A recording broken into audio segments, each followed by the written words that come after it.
Hello and welcome back. This is the next video in the certification called Sustainability Climate Risk. We would be discussing Model 3 and Model 4 in here. Chapters are 26 to 30. This is the presentation outline. Let's study them one by one. So, what are green, social, or sustainable bonds? These are those type of bond instruments in which new or existing projects are refinanced or financed. They need to be aligned with four components of the GBP or SPP. So, as you can see, sustainable bonds come in between the green and social bonds. So, type of green bonds, they are used for existing climate or environment related projects. Example could be the renewable energy or the low carbon building project. Social bonds, it is used for welfare investments that needs to be done for a target population, which is poor, unemployed, vulnerable, undereducated, etc. Projects could be affordable housing and community development. Sustainable bonds are mixture of both, as you can see from the diagram. The kind of projects could be education and sustainable research, modernization of education, public health facilities, etc. So these are the green bond principles. This would also be applicable to social bond principles. However, use of proceeds is not common for sustainable bonds. So what is the use of proceed? It needs to be appropriately described in legal documentation of security. It should provide clear environmental benefits that can be easily quantified. There should be a clear distinction between financing and refinancing ones. There are various green project categories such as renewable energy, energy efficiency, pollution prevention and control, environment sustainable management, etc. Similarly, for social bonds, there are other categories like that. The second process is project evaluation.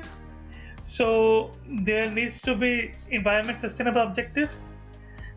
It is the process by which issuer determine whether the project is fit within the categories of green or social or sustainable. This would include related eligibility criteria, excluding criteria, etc. The third is the management of proceeds. In this, amount needs to be tagged in a formal internal process, which is linked to issuer's lending and investment operation. There needs to be discussion about temporary placement for balance of unallocated net proceeds. It needs to be transparent and there needs to be some external review as well. Reporting, so a clear report should be there that should include up-to-date information of use of proceeds. If there is confidentiality, the information can be presented in generic or aggregated portfolio basis. It can include qualitative as well as quantitative data. Disclosure of key underlying methodology or assumption needs to be there. Now, all these bonds need external review. So this is to confirm alignment of bond to the core components of GBP or SBP. It is a second party opinion. The verification needs to be done and it is done for the business processes and or environment criteria. It can also focus on alignment with internal or external standards made by the issuer. So these are the different type of green bonds. The first is the standard green use of proceeds bond. In this, recourse to the issuer is possible. That obligation is aligned with GBP. The green revenue bond, this is non-recourse to the issuer debt obligation. Bond is pledged to cash flow. Green project bond. In this, investor has direct exposure to the risk of project with or without potential recourse to issuer. The green securitized bond. It is collateralized by one or more green projects. Components can be used like covered bond, ABS, MBS. This is the first source of, so usually the first source of repayment is generally cash flow of the assets. Now the type of social bonds. So these are standard social use of proceed bond. Same way like the green bond. The second is the social revenue bond. The same way, that is non-recourse to issuer debt obligation, that is aligned with the SPP. Social project bond. In this, investor has direct exposure to the risk of project and it is aligned with SPP. And the social securitized and covered bond, which is collateralized by one or more green projects. Now, as you can see, this is the bond market. The highest market is of green or climate bond, but social bond is also increasing, as well as sustainable linked loans. Now, what about the climate finance? So as you can see, government budget is based, there are two different components which are government and private. Government or public finance is about 44% of total commitments. It is mostly to transportation, then to renewable energy investment, and then to energy adaptation or adaptation of various other climate change resources. As you can see, for the public finance, the government and agencies, climate funds, developmental finance institutions are responsible. And for the private players, it is corporations, commercial institutions, as well as the PE or private equity firms are responsible. So what are the different sources of public sources intermediaries? As you can see, national public funding is maximum in the national level, then the multilateral level, then comes the government budget and agencies, thereafter public FI, which is bilateral budgets. The last is the climate fund, which can be categorized into three different parts. In this, green climate fund is the maximum amount. Then it is global environment facility, and then climate investment fund. For the private finance, corporations are the biggest one. Thereafter, commercial finance institutions, which usually invest in renewable energy, are there. Thereafter, it is households, and thereafter it is institutional investors. The last category, it is private equity, venture capital, and investment fund. So what are the recommendations? So as you can see, most of the investment is present in fossil fuel supply chain, but these assets would be stranded in the future, and hence you are wasting money on those assets. The second is that you need to shift beyond the as usual scenario and transform into a transformative policies. The ambition in national climate plans needs to be raised by the various governments. They are trying to raise it, but most of the governments are not doing it. As you can see, public and private coordination needs to be there. Public is investing on different kind of resources, whereas private is investing on different kind of resources. There is less coordination between them. Financial institutions need to accelerate their alignment with respect to Paris Agreement.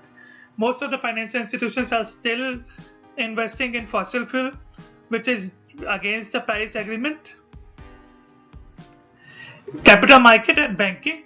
should also shift towards green finance. They should incorporate GBP or SPP or other principles that we had studied.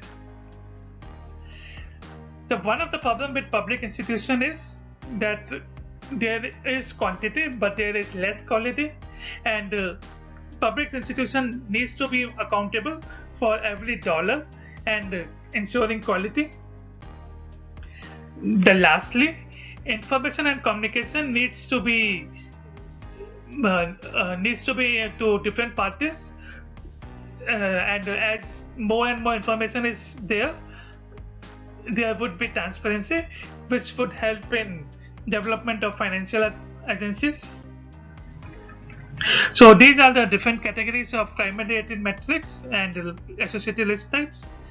As you can see, for the emission level of greenhouse gases, it is given by total emissions, that is type of GHG, by source, by scope.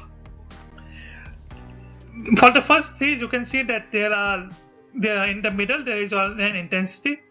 So one is emission intensity, there is energy intensity and water intensity. Now the simple formula for this is whatever is mentioned in the first, that is emission per output scaling factor, and scaling factor could be anything: revenue, sales, unit produced, etc. Same for energy intensity and water intensity. But if it is embedded emissions or the energy mix or the water source, you can see emission would be calculated based on the fossil fuel reserve. For the location, as you can see, coastal zone and flood zone are there, which is a physical type of a risk. So for this metric, location would be given for a coastal zone and location would be given for a designated flood zone. For risk adaptation and mitigation, R&D and CapEx are there. R&D and CapEx can be applied to both of the risk types or neither of them. R&D can be given by a metric, that is amount invested in low carbon categories, and CapEx can be given by the metric which is amount investment in the development of low carbon technology, energy efficiency, etc. Now, climate related risk has financial impacts. It has impact on 5 different potentials. The first is the resource efficiency. So if you use more efficient sources of transport or if more efficient sources of distribution, then your operation cost would decrease. Also, there would be benefit to workforce management and planning. However, if there are issues due to resource inefficiency, then there would be increased value of fixed asset. For energy sources, as you can see, lower emission sources of energy would be utilized in the future. So government needs to have supportive policy incentives. They should incorporate new technologies and invest in R&D of those technologies. Also, public is clamoring towards decentralized energy generation. So what would be its potential impact? It could be reduce operational cost. So as there would be reduced exposure to future fossil fuel price increases as well. There would be returns on investment in low emission technology. Also, there would be reputational benefit for the companies who are investing in those kinds of resources, product and services. So there would be development and production of low emission goods and services. Some companies would be interested in diversifying their business activities. Consumer can also have shift in preferences and they can compel the companies to do that. So what would be the potential financial impact? There would be increased revenue due to lower emission. There would be better competitive position to reflect shifting consumer preferences, which would ultimately result in goodwill to the company as well as reputation. Market, there would be new access to new markets. Public sector incentives can be used in that. As new assets are created, there would be new car insurance that needs to be there.